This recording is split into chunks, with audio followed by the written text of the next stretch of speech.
Kung bago ka pa lang sa aking channel, please subscribe.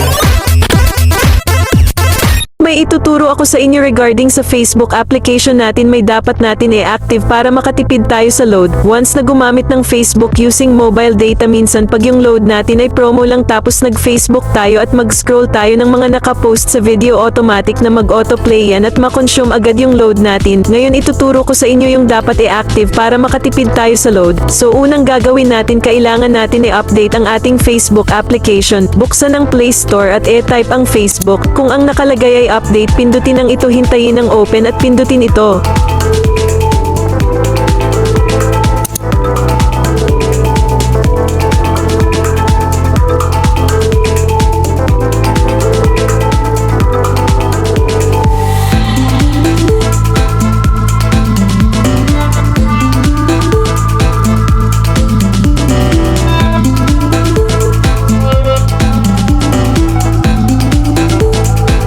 Buksan ang Facebook application.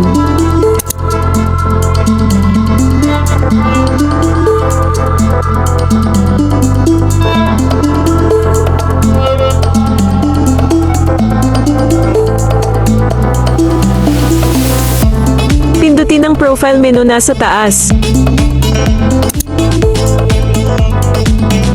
Scroll down at hanapin ang settings and privacy at pindutin ito.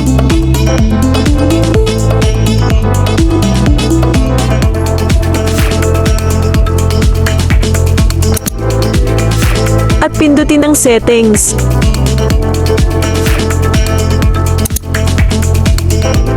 Scroll down at hanapin ang media at pindutin ito.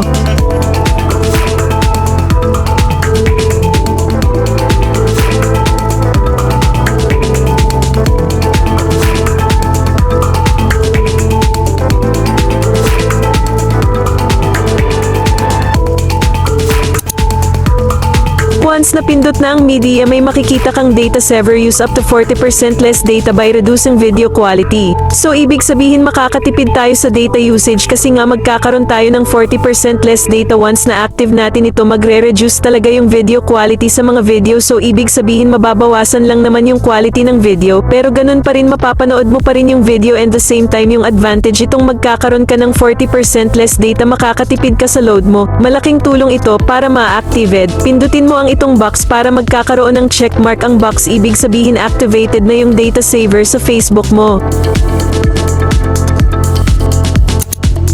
Kung nakatulong sa iyo ang video na ito, huwag kalimutan mag-follow at i-share ang video. Maraming salamat po.